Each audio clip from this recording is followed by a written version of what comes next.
In this video, I'm going to show you how you go about making this bad boy. Oh, it's going to be a good one. Let's get started.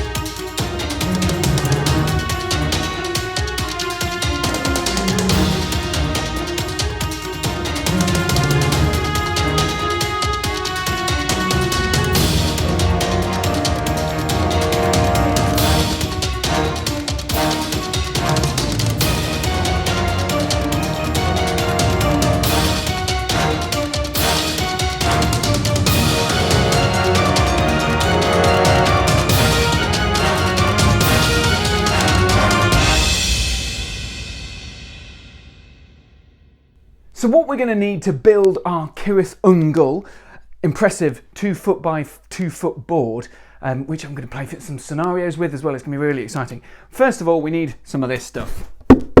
This is insulation board. This is 2 inches thick, and this is 2 foot by 2 foot. It's just that kind of polystyrene that you make stuff on, and this is basically going to be the base that the actual tower itself and the kind of the fortress surrounding it is all going to sit on. But we're going to need a lot more than just this. And that's my wire there flicking around. We're going to need a lot more than just this. So I'd recommend popping down to Wix's or somewhere similar, which is still open hopefully, and grabbing yourself plenty of this. I've already had some in the shed for a while. So you want 2 foot by 2 foot of that. That's going to be the base. Then you need 2 foot by 6, couple of those.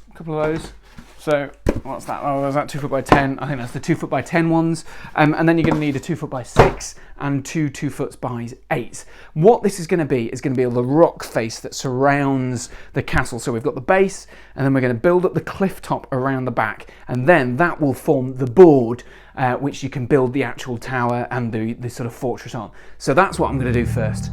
Let's dive into the time lapse. So the first steps here are really simple. Just peel all the protective insulation tape from your insulation foam. Well, actually, sometimes this can be a bit of a nightmare. It's not that easy. If you can get foam without the protective covering, absolutely get it. Also, don't try and leave the covering on, the foil covering on. If you leave it on, glue just does not bond well with it at all. Believe me, I've tried it before. Trust me.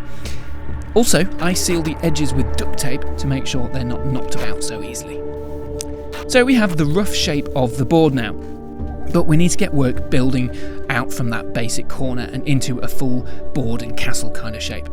As I mentioned in the intro, we need 3 sizes of insulation foam for the mountainous edges. One which will be 6 inches tall, another that's 8, and the outer wall is 10 inches tall. Basically, this just helps make a sloped look to the mountain much easier.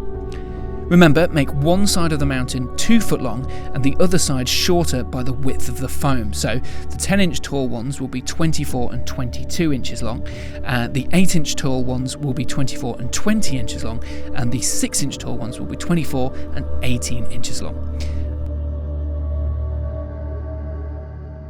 Right, okay, so we've got the general structure here of Cirith Ungol's surrounding terrain, I suppose. We've got the three layers of styrene here, insulation foam, and it's all eventually going to be sort of compacted together, tightened up like this. The same over here, and then that can be sort of moulded into rock face. As you can see, ran out of foam. That's fine. You can use offcuts. You can do whatever you want, really. The next stage is sticking it all together. So we've got bamboo sticks, lots of these bamboo skewers. They're sort of for barbecues and stuff like that. Then we've got a load of cocktail sticks as well. Hopefully we can use some of those. And of course, trusty PVA glue. All of this is going to stick together, and it's going to form, hopefully, what will look like a coherent mountainous surrounding for Cirith Ungol. All of these things can be filled with putty. Putty is your saviour. And I will be able to hopefully have something amazing to show you at the end, and also prove to you, even people like me can do something like this. And I'm certainly not an expert. Let's see how it goes. Also, you'll need a lot of PVA glue for terrain project. I'd recommend buying a huge container of the stuff. Mine has 5 litres in it, so I never feel I need to be sparing. I just use a 500ml bottle for precision work. So I glue all those bits of foam together using the cocktail sticks to hold stuff in place so it doesn't slide around while it's drying.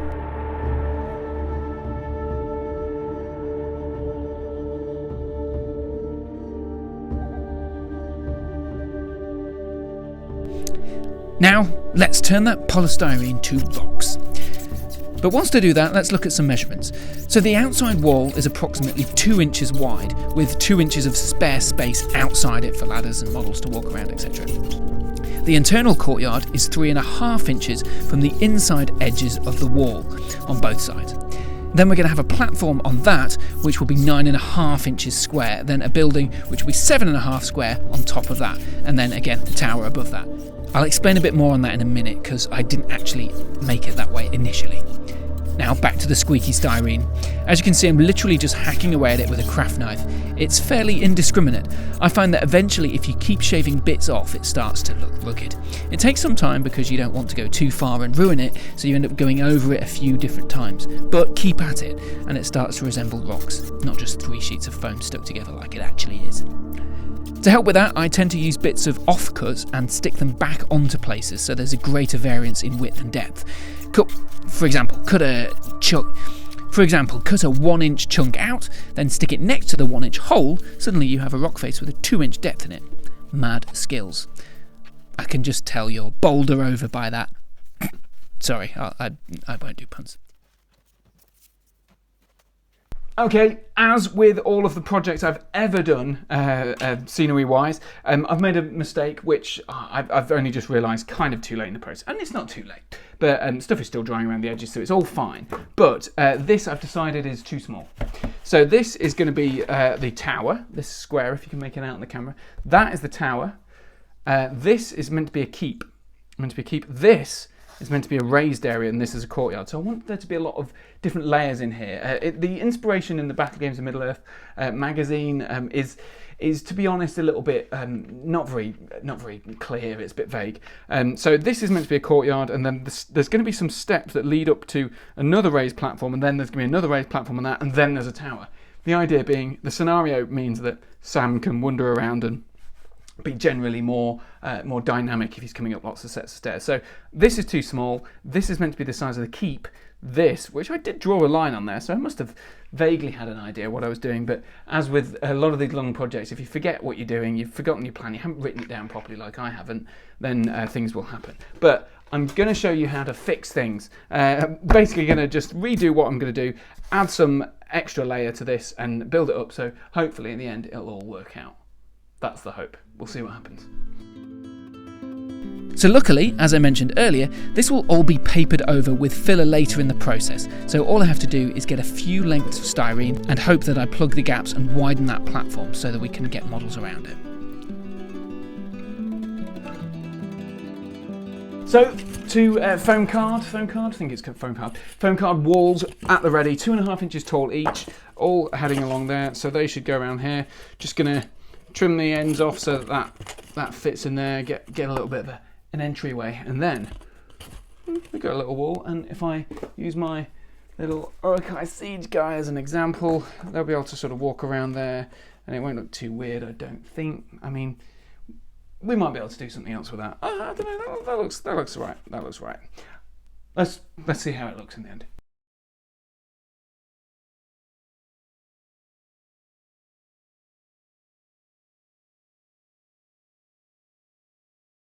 So now I've got my wall prepared. I've got the first one pegged in, as you saw, with the cocktail sticks and oodles of glue. You can never have too much PVA glue in these things. It's just the absolute godsend, especially in a huge tub. That's what you need. Right, so what I'm going to do now, I'm going to make enough room for a staircase. Staircase has to be wide enough to fit little old Sam. So let's just put him there so I know roughly how wide it's going to be. So that's there, so looking like about here. I'm going to be honest, I hate measuring, so, shoot me, So, but what I'm going to do, I'm going to be careful about this. So I'm going to make sure that I don't cut all the way through the foam. So you cut halfway through and leave a bit of a flap, at the end. And then the idea being that that flap covers over the joint on this side, so that rather than just having this slightly ugly end where you can see the cocktail stick, you can see the foam. Also the foam, when you spray paint, if you're going to use spray paint on it, it can melt. So for other buildings and things like that, I definitely recommend doing this strategy. But what I'm going to do, I'll cut into it, leave enough space there, so we're looking at about an inch. So I'll take an inch off the end, hopefully that should cover the joint. So you leave a fold of flap about 1 inch. Fingers crossed this works.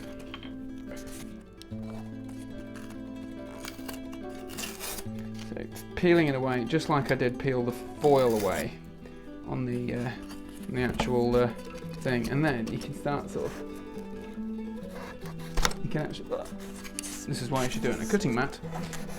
But I don't have a cutting mat. I have no such luxury. So there you go. You'll be able to hear the glorious sound of polystyrene getting chopped away.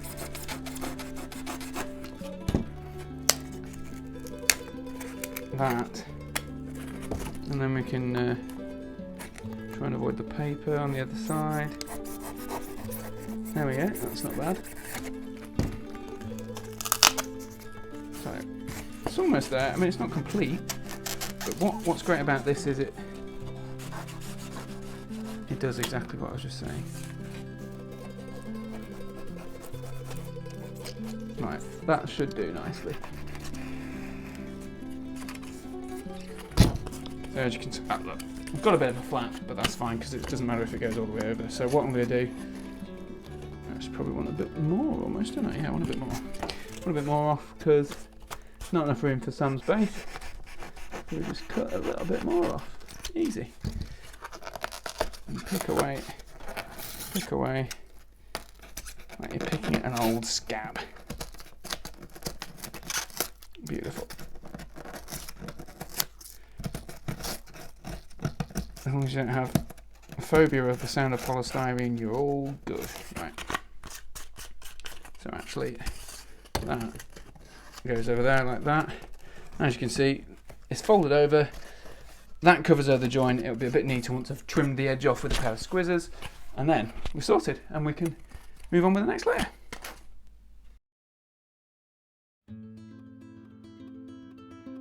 Now, because I'm a numpty, I decided to start making a staircase with the camera staring at my backside, but it's just made out of insulation foam.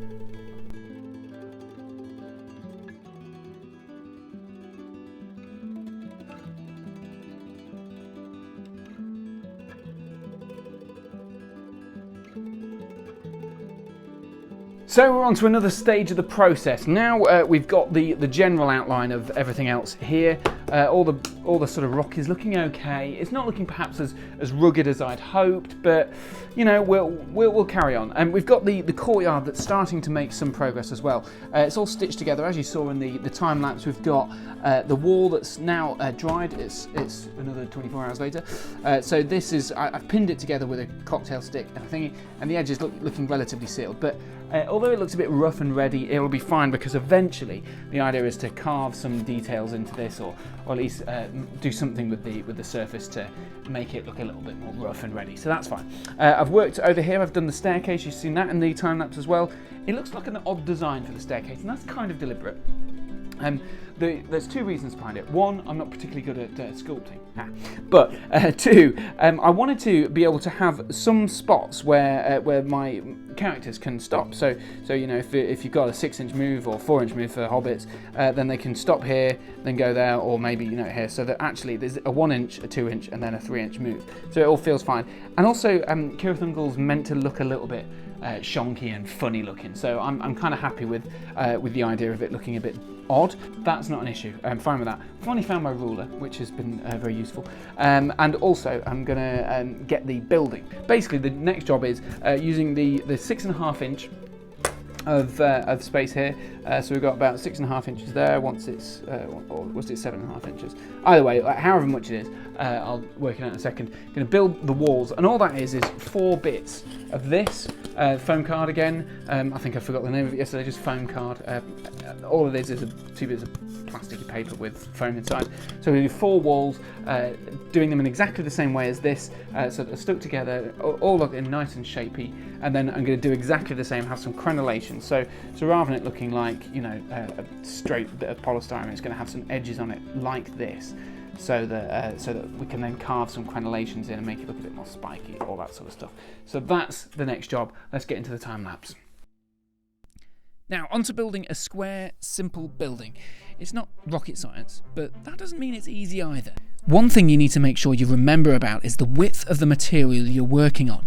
If you've got a 10cm wall made out of 1cm wide material, you have an 11cm wall on one side and a 10cm wall on the other.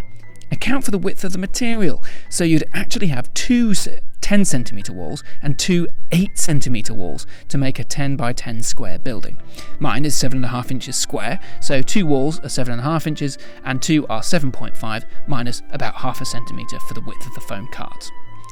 To stick the building together, I use the tried and tested cocktail stick and PVA glue combo, but I also use some offcuts of foam as support. If you square those bits off, then they can help hold everything in its square shape so that the buildings don't shift on the axis of the cocktail stick. Again, it's simple, but it's also incredibly fiddly without a few of these extra things to help you get through it. Don't make the mistakes I did.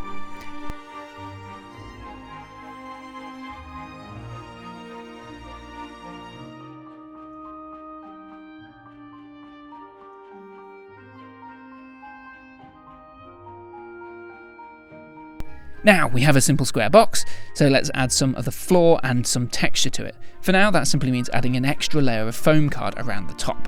Eventually we'll add some windows and buttresses, but this lip of card around the top will form the outer layer that and the roof will attach to. It's simple enough, just 4 lengths of foam card stuck onto the building. I made it tall enough that when a model stands next to it, you can clearly see their top half, but we'll add crenellations in front later anyway, so don't worry too much as long as they're all even. That's what I'm mostly doing here, fiddling around checking they're not sliding down the walls on all that glue.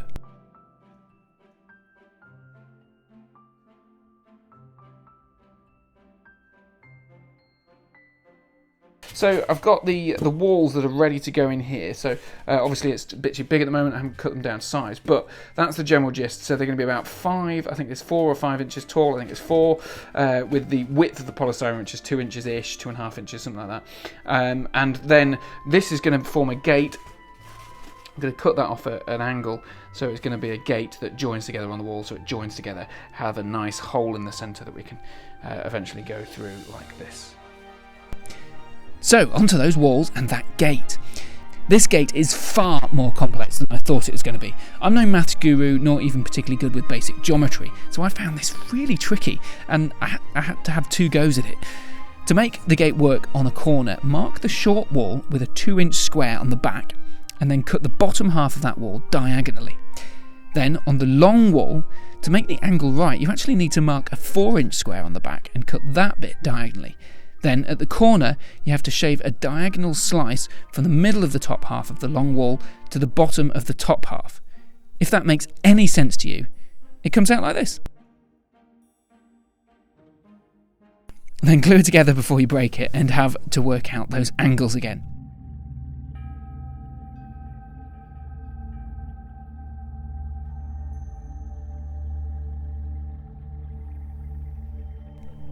Back to that building now. We need a floor, so I just draw inside the now dried structure to make a more snug fit. If I tried to measure it using the size the building was meant to be, you can guarantee it wouldn't have fit.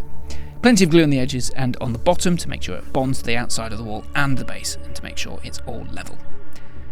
Now let's take a drone through Cirith Ungol. You can see it starting to take shape. Definitely still lots to do, but once that tower is there, it will look a little bit more like it. So let's get to work on that. I started with a 4.5-inch square of insulation foam.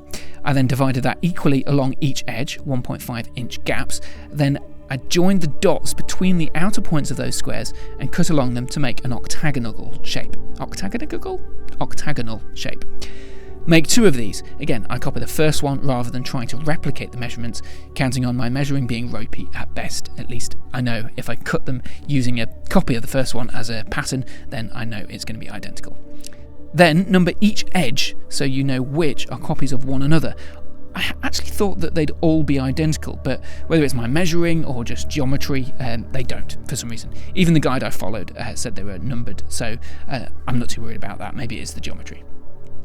One of the bits of foam is now the base of the tower, and the other is going to be the floor of the room at the top that Frodo and the gang end up in. Then, using the octagons as a guide, create 8 walls 10 inches long. Number them as well! Mark a line 2 inches below the top so you know where the floor will actually end up sitting. You can cut a window into one now. It'll be easier than doing it later like I will do. Stick 2 opposite walls on and then slot the floor of the tower into place. It can be a little fiddly, but once you have 1 or 2 walls in place, you can lay it flat and it's much easier to glue them all together from there.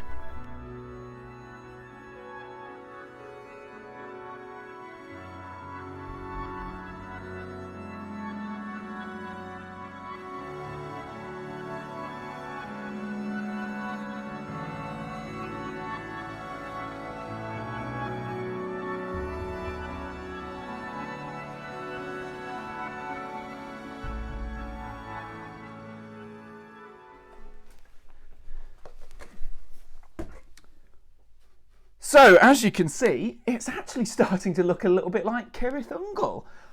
I'm as surprised as you are. So, obviously, the outer walls are looking quite good. It's still looking a little rough and ready. Obviously, the walls haven't quite aligned because they weren't quite flat, basically. So they sort of needed a bit of shaping. It turns out it's really hard to cut right angles on these things, but hey, I tried my best. And the door looks okay. So actually, everything's looking okay here.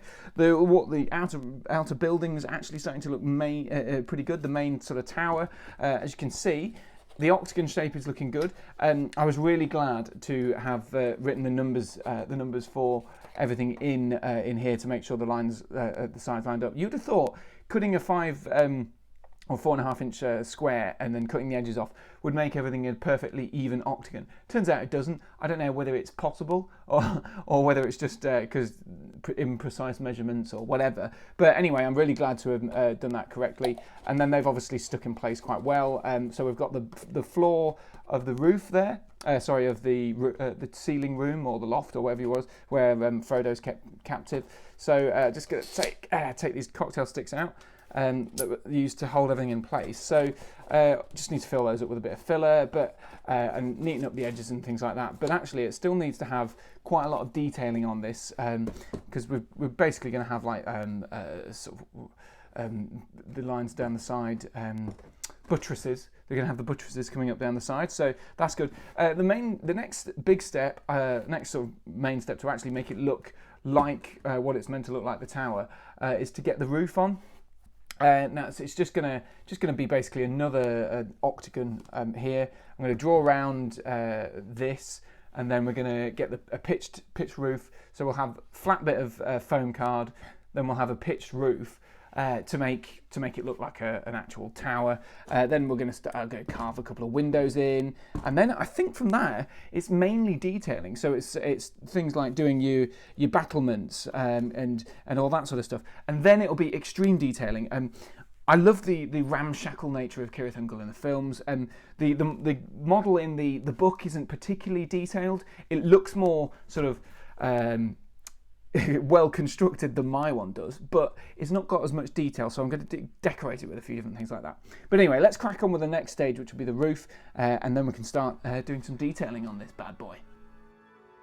I also cut another octagon out of foam. It doesn't have to be thick, this one. In fact, it could just be made out of card or something. It's just to create a lip underneath the foam card so the roof stays perfectly in place and doesn't rattle around too much.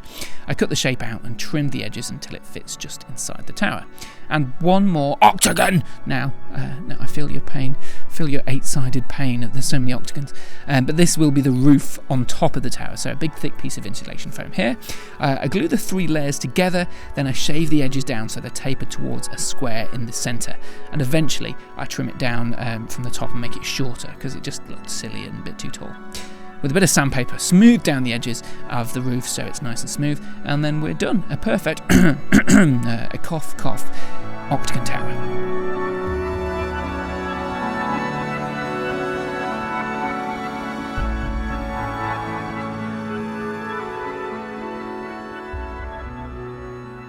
So there we go. We've actually done pretty much all of the polystyrene carving now. We've got the roof that sits on the top there. So it's a little bit wonky, but hey, look, it's fine. We'll cover over the cracks later. As you can see, the edge is still not quite done yet. That's the next stage. So we've got kind of the detail now. We've got the structure. It's looking okay. I mean, it's not looking amazing, but it's looking like it's actually the structure of Cirith Ungol. We've got towers, we've got a courtyard here, which could go in the middle there, and then we've got enough room for Sam to wander up around here. But what we need is all of the battlements to make this actually look like a castle or a defensive position. And we need the buttresses on the side here. So that's what I'm going to be working on next. And basically, that just involves a lot of this stuff, a lot of this foam card again. I've mentioned it a few times in the video, sometimes I haven't said the right word, but this is great. You can get this off eBay. So if you're watching this relatively soon after this is published, just go on eBay. You can still get it. You don't have. In fact, I've never been able to get it in real life in hardware shops anyway. So don't worry about that. So this is all available. The same with all the other polystyrene. So we're going to get loads of that. Just kind of fit around there and build the actual things, and then eventually we're going to start building on the more sort of more specific detail of kind of little nooks and crannies of, like, I'm going to try and have a little blacksmiths or a stable of some sort down in the courtyards. But it's going to be good. Right, let's get doing some detailing then. Now, I know you want to see the battlements. Buttress times. It's buttress times. First, cut yourself a load of strips of foam card, 8 in total for each of the edges of the tower. They are all 1 inch wide and 10 inches long. What I did, I made each buttress come to a point at the top, so I measured 1.5 inches down and cut that off diagonally, and exactly diagonally, and from there I measured 3.5 inches down, marked another line and cut out a 1/2 inch deep indentation at an angle. You can see, just looking at it, what I actually mean by all this. But then 3 inches down again, another 1/2 inch back to the normal width to create that elongated kind of U shape. I fit that one piece into place with some PVA glue and a cocktail stick just to check that it worked, and then made the other 7 before fitting them all into place at angles that made sure they all fanned out roughly equally.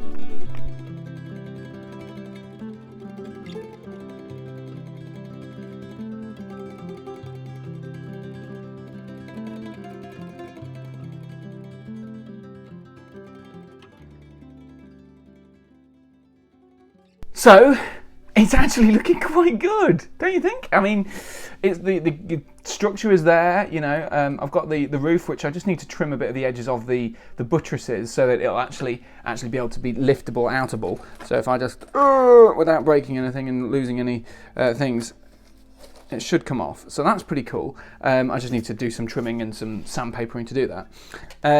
But the main thing that I've just done, as you can see in the clip, just started doing this brickwork down the edge of the buttresses. Now it's twofold why we've got this. This is basically, one, to make it look like brickwork, which is always good, but two, it's going to cover up the gaps. I mean, I'll cover this over with a shot of the close-up, but you can see the gaps down the side of some of the buttresses, and that's just because of the way it's being glued on, and so just going to cover some of that up.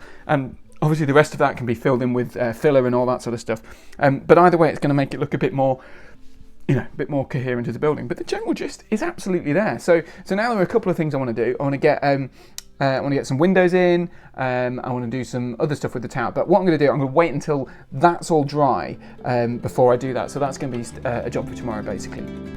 Tasty, tedious works. I cut lots of unequal strips of serial card out and then stuck them on. I'd recommend actually making one long strip of card with indentations cut out of them already instead. That's much more efficient and perhaps more even looking, but this does have the bonus of a bit more texture, so I guess it's okay. As I said, I should have cut this window in earlier in the process, but I measured it so you could see a model poking out, then cut a little teardrop window out. Then, with much measuring made much more tricky by having buttresses in the way, I made a little window ledge and turned that into a long piece of detail for the front of the tower. I tapered it off at the bottom for neatness. Looking windowy. Now onto some of the actual detail of the tower.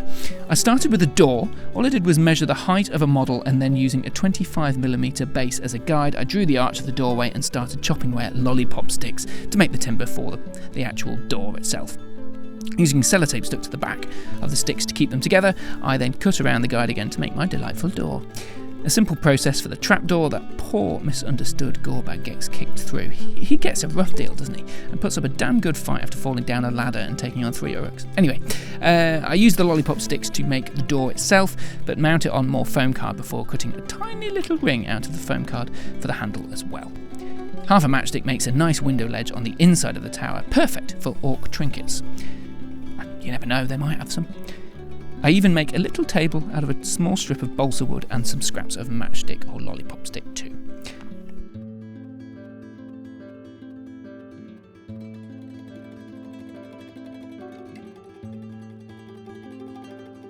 So let's take a look at the progress so far. 5 days of isolation working on this so far. Look at that, it's looking bad. So we've got the doorway, so I'm going to get some models, or maybe, I'll have to work it out, but there's those beautiful gargoyle type figures there that I'm going to have to try and work out at some point later in the stage. Still, despite having promised it for probably the first half an hour of this video, still haven't done the walls and the battlements, or the crenellations, but we'll get there. So it's still looking good. There we go. So we've got the structure of the stairs, we've got the thingy, then Sam, he needs a little door to go through. But crucially, wait for it, let's get the light behind it. That is our tower, and you know what? It's looking pretty sweet, I must say. I'm not a boaster naturally, but this is looking pretty good. If I lay it on its side, got my cookies in the background. That's a nice door. Looks good with the pin as the handle. It's just a bit of foam and some stuff there. I've realised belatedly, I've been working on it without the roof on. The roof is actually too big, so I'm going to have to trim that so that you can actually see through there, but that's quite cool. And then I didn't do anything on the other side, but that's quite good. So if I put that there and then take the lid off, the roof off, which has been trimmed slightly, you've got the inside. So we've got a little table at the moment. There's the trap door, of course, that famously Sam pops through, and Shagrat kicks Gore back down. And I'm going to get a few bits like this. I think the Lake Town accessory kit has, Lake Town building kit has a few of these like basket things. I think they're meant to be dangling fish baskets, but it doesn't matter. I'll use some of them and maybe some of the baskets and maybe some barrels or some piles of weapons or something like that. But just to add a bit more detail there. But generally, you know, you can sort of, I quite like the look of this little guy. So there we go. That's the progress so far. So does that mean I'm now going to have to start working on the battlements when it focuses? Yeah, I think it does. Still a few things to do on the tower itself. Got to fix it in a position of some sort. Got to do a trapdoor or something along here. I think I'm going to have to do a trapdoor of some kind. That'll be fine. And then I'm going to do a door in there as well, which will be fine. But I'm going to just do the same process as I did for that. So lollipop sticks again. Then the next thing, and then some more detail in the central areas. But generally, the main thing now is, although it looks relatively complete in some ways, I've got to, let's just put this roof back on. I've got to do the castle, haven't I, really? So that's there, that looks alright like that. I think I'm going to add some spikes or something to the top of here to make it look a bit less flat, but we'll see what later on. So it's down to the walls. So the next process is get some battlements on these bad boys. Okay, let's go to the time lapse.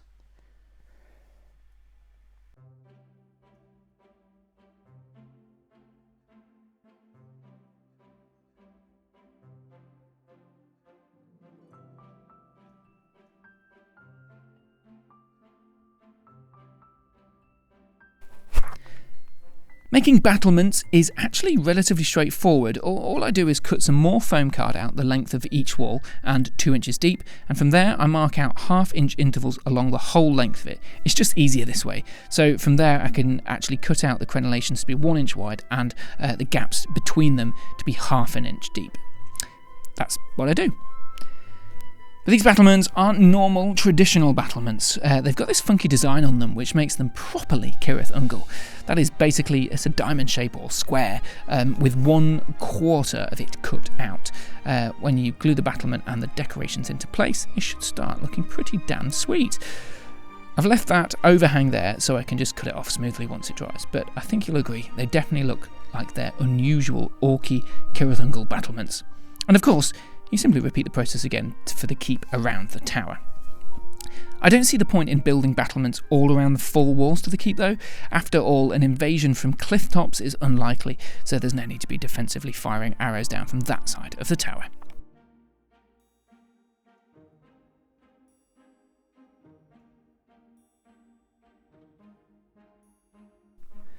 Onto a bit more fine detail, we're getting close now. I use balsa wood for 2 doors, but you could easily use lollipop sticks again.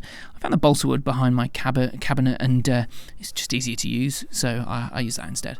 I made a few doors this time so I could put one on the end of the wall so people could get up onto the walls. Tip for using balsa wood: score wood grain into the surface with a black biro. Not only does it provide texture when you paint it, but if you paint it with a watered down brown paint, the black shows through the recesses and saves work on the paint job. You're welcome. Here I'm working on some surroundings for the door. The tower door looked a bit plain, so I just decided to make a few bricks to go around the outside of it, just to add that level of realism, that the wall has been reinforced in some way so when you open the door it doesn't collapse and things.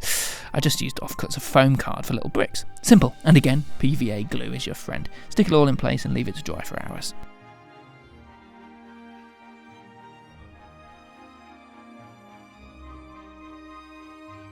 The same process was used for a trapdoor the door leads up to.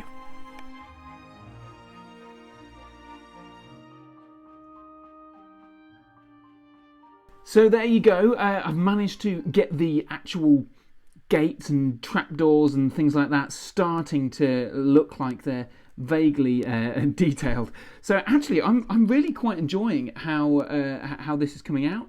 You can see the door is looking good. The crenellations now, they're still setting there, but it's actually coming together as slightly more detailed than even I might have originally hoped. So we've got the gates. So the couple of things that are still looking quite plain, these side walls, they just look like plain expanses of foam at the moment. So what I'm going to do is I'm going to build some sort of a bit like these sort of things, but buttresses, but more flat buttresses that are flat to the surface. So I'm thinking, if you imagine it like a lollipop stick, I'm not going to use lollipop sticks, but we do that and then taper them off. And then taper them off one end so that it kind of builds into it and it looks like it's vaguely supporting, but without being too in the way for little old Sam who's tucked away in there. So because there's very little space there for models to actually fit. If you can see down there, it's only literally the width of the foam left, so it'll be just enough to squeeze people through. But I quite like the fact that it's a happy coincidence that actually does fit perfectly in there with Sam in the gap as well. So that's going to be the next step with some buttresses. I was originally thinking about doing another door on this side, but I think for gameplay reasons, I don't think that'll be very good. That you could potentially put a set of stairs down here and over here, which would probably be more interesting, or certainly for the scenarios, but I don't mind too much. Sam goes up this way, that's okay, and he has to work his way all the way up through the sort of winding stairs, as it were, rather than giving you too much choice. I think it's more fun if he's just having to actually fight his way through. Maybe that's a bad idea, but I can always change it afterwards, or even add some ramshackle wooden staircases there. So that's what I'm going to do next. I'm going to finish off the detailing on this, the buttresses on there, and then hopefully we'll be able to start working on the outer wall. So that will require some ramshackle staircases. Maybe what I'll do is over in this corner have a ramshackle staircase that goes onto sort of multiple wooden platforms that can make it look a bit orky, so that it can lead up onto this stairwell here and also onto the main wall itself. And then I'm going to have to do something over here as well to provide some staircases to get up to here. But either way, I think it's fair to say this is looking pretty good so far. There's still a lot of detailing to do. I want to do something with on this wall here, adding some torches, like just literally out of cocktail sticks, tape them to the wall, so that at least we've got some sort of torchy kind of, gothic-y kind of additions, and I'll see what other sort of things I can add in there. But either way, it's coming together. So let's carry on with the next stage of the process, which will be those buttresses, and then maybe some more detailing around these walls here. I like big buttresses and I cannot lie. Another buzzer nut, yeah. I do actually like big buttresses though, even though here we're looking at small buttresses. 1 inch wide and tall enough to squeeze into the gap on the side of the building, and they will taper down to length to about 1 centimetre at the bottom. I realise it's awkward that I'm mixing imperial and metric measurements from 1 inch wide to 1 centimetre, but you actually want the middle of it to be slightly more than 1/3, because otherwise it just looks kind of weird. I don't know why, it just does.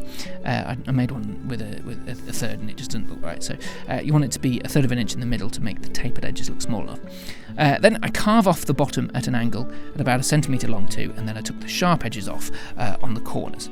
then crack on with the other 3 and get them ready to sit about equidistant from each other on the sides of those walls. But I thought that wall is still looking a bit bare, so I decided to make a window for it. All I did was cut out some more foam card. The stuff is just so versatile, I'd highly recommend getting some on eBay right away. And then I made some shutters with some more of that spare balsa wood.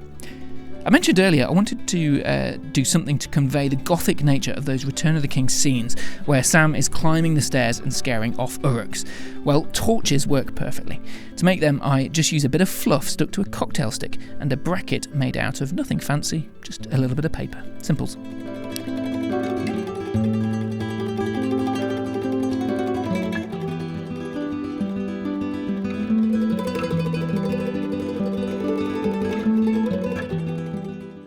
So a substantial amount of detailing done there. It's starting to actually look quite cool. I decided I was originally going to just put a corner bracket, as you saw from the time lapse, on the castle here of just sort of 2 crossed over torches, but I decided actually let's just dot them along all the buttresses that I've just added as well. It really has brought this wall to life now. It doesn't look like a box made out of foam card anymore. It really looks like actually, especially once it's painted, that it'll look pretty cool. On the painting, the fire, I can just see already there could be an issue with these little guys being undercoated and base coated and things like that. And if I'm doing big layers of paint, then it's going to be a bit awkward because I'll get all the sort of fluff a bit caught up. But hey, we'll have to work it out once we get to that stage. Obviously, no spray painting on this because there's so much foam that it's just going to melt parts of the terrain and the gaps in between. I mean, I could, and I may well consider this later, I could just coat everything in anything that's foamy in some sort of filler and PVA glue kind of mix, but I think, and then spray everything else. I think it's just probably going to be easier just to do the whole lot in some kind of texture and paint base coat, and then maybe spray it brown or well, it's going to be black anyway, so probably won't do that. I am, however, going to start working now on the buttresses for the outside walls, very similar to what we've already done. So I'll probably do 3 or something like that for these walls, so 1 in the middle and 2 at the edges, and then I'm also going to do some wooden kind of structures inside. So that'll be the next stage of the process. Finishing off the outer wall, working on some ladders and some cool orky buildings to support and just make it look a bit orcified. So that's the next step. Let's get into the time lapse. Now, these outer wall buttresses are very simple, but really very effective as well. Just a couple more buttresses for the walls, made out of offcuts of foam, squared off so they fit in there, and then simply cut on the horizontal to make them look like they're there to stop the wall toppling over, or whatever they're actually there for. I have no idea what buttresses are used for.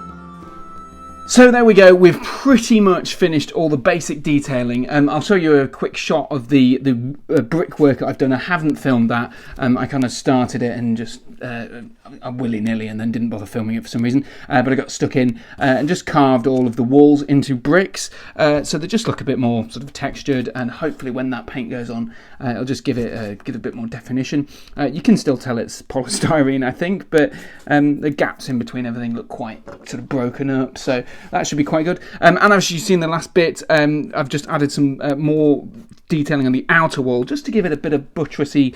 I love buttresses.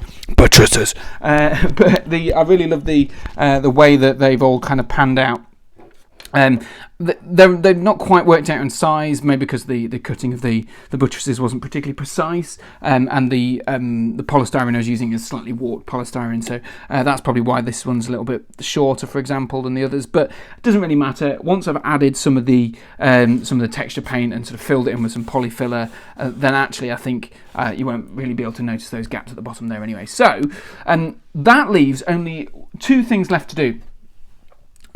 Paint it, which is a sizable thing, I must admit.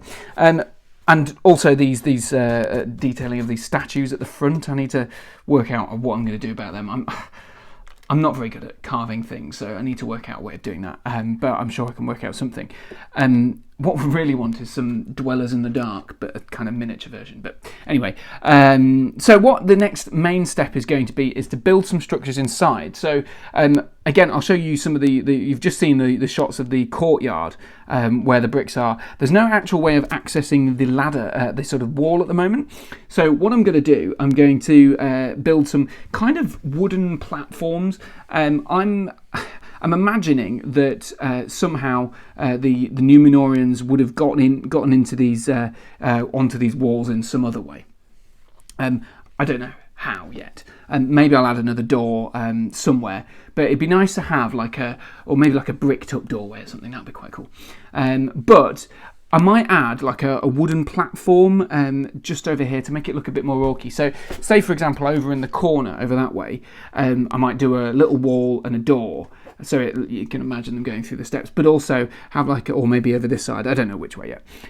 But then add some sort of rickety orky platform, because I like the idea that the orcs are too lazy to go through the door onto the wall this way to get over here. But then they might be able to have some sort of rickety platform over here, which also might give a few jump tests to get from to this side of the building as well. So that's the aim. So I'm going to use things like lollipop sticks, balsa wood, cocktail sticks, all the usual kind of ingredients of woodwork. So let's get started on that. You can see the time lapse, and then I think very little left other than work out what I can do with the entrance and then put a lick of paint on the thing. Right, let's get cracking. Now, this is an odd sort of construction and actually very time-consuming, so I can recommend other ways of doing it. If you can find a model of this kind of thing, go for it. I kind of made it up as I went along as well, so kind of, basically how I've done this whole project.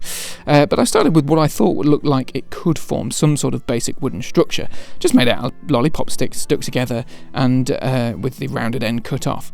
Man, did I eat a lot of mini milks to make this project. Then, from there, I just marked out the right angles as if it was laying flat on my cutting mat and made a ramshackle staircase from there. It wasn't perfectly constructed, but I used bits of cocktail sticks glued to the sides of the structure so I could glue the steps in place, and then hoped that it would all hold together. What's handy is that it's made by Orcs, so I wasn't really fussed about it looking a bit wonky in the end. Whilst things were drying, I did some work on some other details which may come in use, like barrels and chests. Basically, I just made them out of lengths of dowel and balsa wood with bits of paper wrapped around them for the metal on the barrel and for the hinges on the chest as well. I used little bits of paper. A smattering of other details added as well, like a walkway which I'll remove to paint, and a little campfire in the corner as well. We come now to the great battle of our time, or of our build.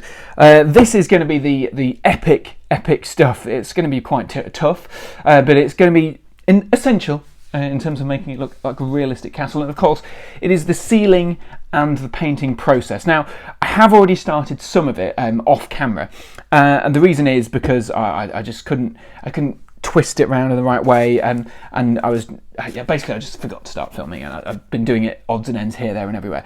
But the general gist is I'm using this stuff, which is all-purpose filler. It's the powdery kind of stuff. So this is, you can get it in tubs like this that's pre-made kind of wood filler, which I'm actually using to mix up this stuff. But it's just a lot cheaper as the powder. You mix it with water. I actually add a bit of PVA glue in as well, just to keep it ultra hard. And then you just basically give it a layer everywhere. And this is essential. If you've never built terrain before, this is absolutely essential. The reason is, if you don't use this, you can start melting things. You can start chipping away at things so easily. This way, it gives a nice rock solid thing. But also, sometimes you might want to spray paint things. I'm not sure whether I'm going to do that. I'm running low on spray paint, and I can't get any more at the moment. So I'm gonna seal it all, paint it with normal paint, I think. This is why it's essential. But normally it's good. But also it adds texture to the model. So, just especially these sort of flat walls that we've got here on the wall, you can hear that scrape, and so that's the difference between a texture, and it just means that it picks out some of those highlights so much better. So that's what I'm going to do, and that everywhere. So I might have thicker texture on, say, the rocky bits over here, and less thick on here, and more of a kind of a scrapey bit just to add a bit of texture, but it just helps pick out everything. So that's what I'm going to do. I'm going to seal the whole thing. I've taken this off. I did glue it on originally, but that was a terrible idea. Just start doing some of the sealing over there, but it holds itself relatively well because of the little leg structures that I mentioned in the previous time lapse. Sorry. So that is going to go there, and then basically it's quite a laborious process, I'll admit, but it's essential to get everything working and fitting right. Is just sealing it all up and then painting it. So that's what I'm going to do. We'll get a time lapse going of me just sealing and doing all the work while listening to some good podcasts. Thank you very much for the Green Dragon.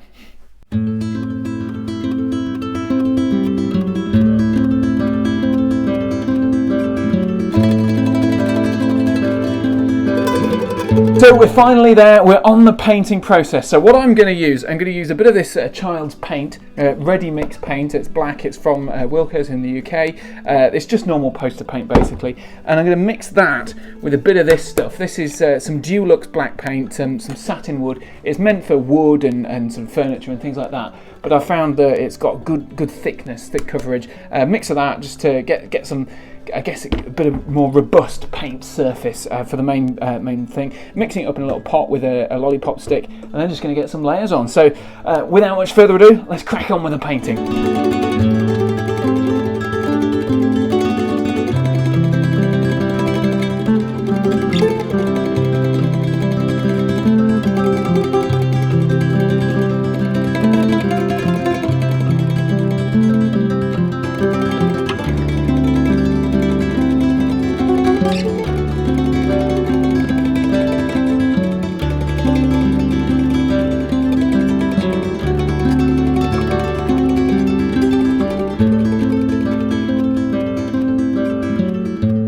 So as you can see, I'm getting finally close to actually seeing Cirith Ungol that actually resembles something like what's in the movie. The undercoat is on, the black base coat, which I did kind of do almost 2 layers worth of the sort of paint mixture that I came up with using some wood paint and some poster paint. It's a bit sticky, but once it starts drying, because of the poster paint being quite sort of thin, watery black paint, I think it just sort of shrinks away from the surface, leaving a few little white dots of the filler showing through. So that's fine. I just patched up a bit of that, and then I've just been slowly working through the first dry brush. You can see it's really sunny outside, so you can't quite see the difference between black and grey at the moment. But once you start building it up, and it will start looking actually a bit more castle-y. What I've been using is this kind of pale creamy white paint. It's just a tester pot for your walls and things like that. So I've just been mixing that slowly into the black mixture already. So it's quite viscous at the moment. So it should retain its colour. I'm going to add a bit of white, a similar sort of poster paint white to the cheap stuff over there. So that can start getting it thing. But I don't want it to be too wet really. It's just dry brushing, isn't it? So it's just keep building it up until it looks to a reasonable sort of colour that doesn't look too bright, but also not too black and dark. So it's going to be subtle. It's actually quite tough to get this right, the mixture, and not get it too bright and make it look a bit silly and white, but crucially make it look like there is actually variation in the rock and the castles. I think I'm probably going to end up making the main sort of surroundings of the sort of main actual mountainous bits a little bit lighter than the castle walls, just to provide a little bit of contrast. And then eventually I'm going to start doing like little dots of terrain, or maybe some little patches of dry grass or mossy type colouring, so maybe a bit green. We'll see what it looks like once we get into that. But anyway, let's get back to the time lapse. You won't see the whole thing just because of the lighting. You can't see it anyway. So we'll get back to that and we'll crack on with a bit more grey.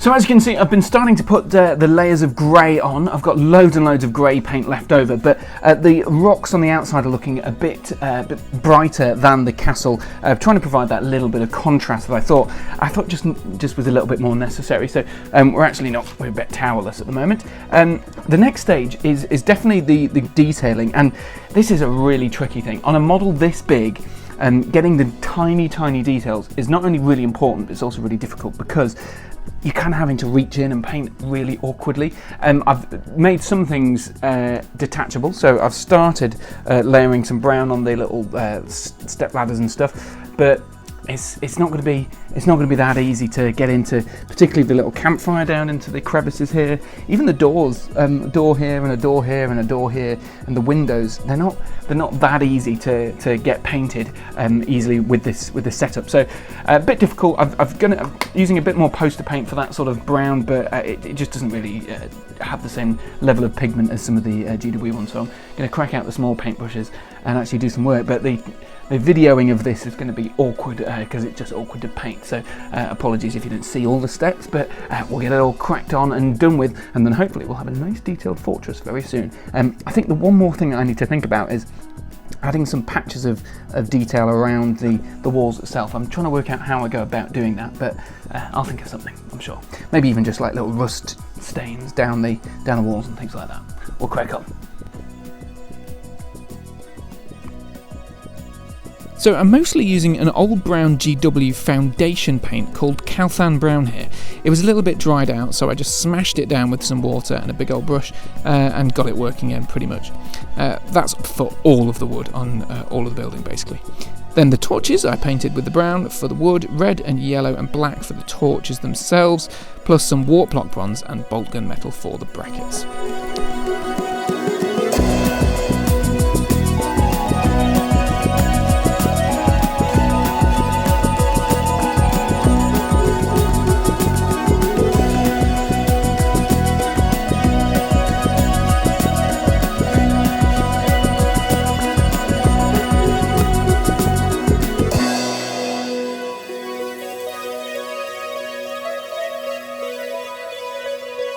So we're coming now to the finale almost. I mean, I feel like there's almost very little left to do on the project. I mean, ultimately at this stage it's done. The castle is here, the battlements are done, there's colour, you've got splashes of colour now with the torches that you should be able to pick out just there. I mean, it's not amazingly detailed, but actually I'm pretty happy with it. I think I'd be proud to say that this is Cirith Ungol.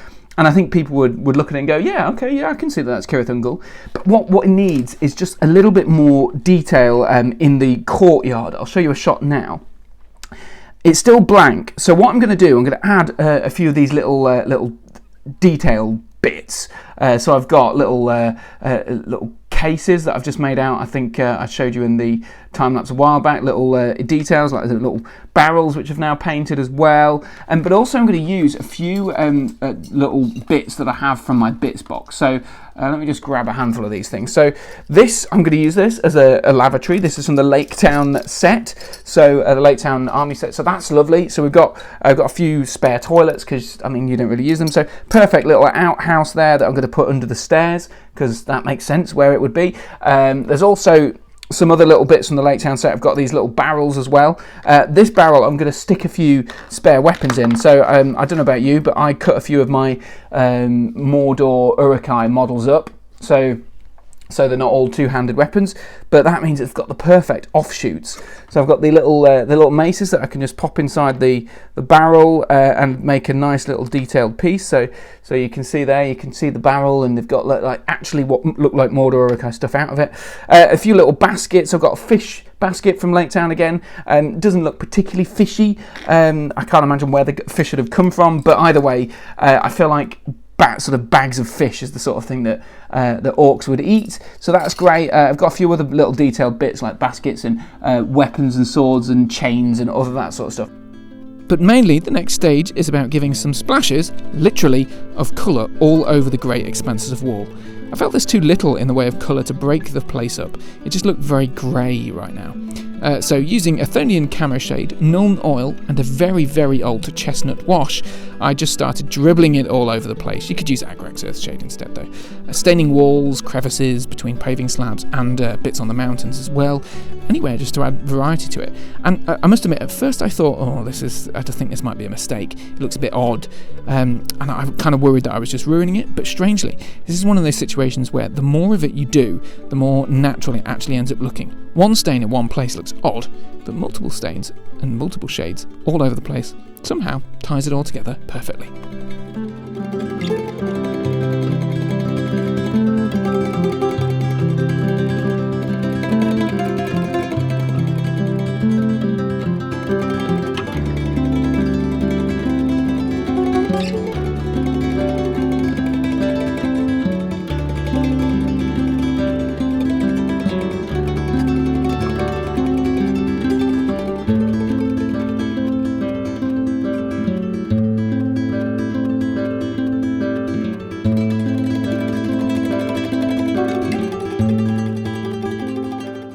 So there you go, that is Cirith Ungol pretty much finished, or as finished as I think I can likely get it to. There are obviously some things missing that I would love to have included, in particular the gargoyles at the front, or the watchers I think they were called, or was that Minas Morgul? I can't remember. Either way, I would have loved to have had something that worked. I tried sourcing some kind of gargoyles that would look good. Ultimately, I couldn't find anything that didn't look too weird and gothic-y or fantasy that didn't really fit with Lord of the Rings. So I would have liked to have used the collector's models. There was a magazine series from Eagle Moss a while back that had some models, but they're just too big. Complete wrong scale, so that would have been nice, but alas, it wasn't to be. I think actually it looks fine like that. It's a representation of Cirith Ungol anyway, rather than a perfect replica. It's not a scale replica. It's a gaming piece first and foremost. So you can actually use it as a game with the scenarios from the magazines. In fact, from Battle Games Middle Earth 49, that's the one with Shagrat on the front, and that's where all the instructions have come from, and that's what I wanted. I wanted to recreate some of the scenarios, and I wanted to do something that's a bit different on the channel in particular, and also put my creative scenery making skills to the test. It's fair to say this isn't an easy project, certainly not for someone as amateur as me. I know there are lots of people out there who are fantastic at building scenery to really high quality movie realistic recreations. I've seen some incredible pictures of Minas Tirith and various other things in the past. I mean, just watch Zorpa's Up Gaming and see his epic Osgiliath ruin city thing. That's an amazing board, and all of his recent ones. So it just shows, I'm not amazing at this, but it's worth proving that it's possible for anyone to do this. If you've never done a big scenery project like this, then don't be scared. I have never done anything on this scale. I made a hobbit hole, and I made a few other bits and bobs, but I've made a couple of walls once, but nothing has ever really turned out very well. And it looks a bit ropey. It's clearly handmade. But hey, you know what? It doesn't matter, because ultimately this cost me very little. Yes, it took an awful lot of time, but I really enjoyed the process. I really enjoyed the building, the hacking, the painting, everything. It's great fun. So if you're looking for a project to do that will take you an inordinate amount of time, this has taken me weeks of afternoons to do it while I've been working on early shifts. So it's been great to do it, but mainly I didn't want to show off my skills because I don't have any. I just wanted to prove that it's possible to do these guides, that when you were really young and you flicked through these magazines and you saw that painting style and that you thought, I don't quite match that, and you see this thing and you think, yeah, can I make that? Well, you know what? Yeah, you can. The XPS foam cost very little. The foam card cost very little. I mean, probably all in something like 20 quid of foam has gone into this, plus little bits of balsa wood and lollipop sticks and all that sort of stuff. Once you've got all that, it's dead easy. So I'd highly recommend it. I really hope you've enjoyed watching this from start to finish. It has been enjoyable to do it. It's taken a lot of time and effort, but I've really enjoyed the process. So thank you very much for watching. Do comment, like, share and subscribe to the channel, Battle Games in Middle-earth. I do lots of different weird and wonderful projects to do with the hobby, whether it's painting or gaming or whatever. So do stick a like on and subscribe to the channel if you find this one interesting. I have a Patreon as well. If you head to patreon.com/battlegamesinmiddle-earth, you can basically request what I do next. If you're a new Patreon subscriber, you can get a chance to tell me what to make next. So I've done a few of those Patreon videos on the channel already, and also I've got a podcast as well, Entmoot podcast. If you listen to audio while you're painting, that's the place to be, Entmoot podcast. So search for that as well. But I really hope you've enjoyed this video, and I really hope you enjoy Cirith Ungol. Hopefully, fingers crossed, we get a video at some point of playing inside this and playing some of the scenarios from the Battle Games in Middle-earth magazine. So thank you very much for watching. Boo-ra-rum.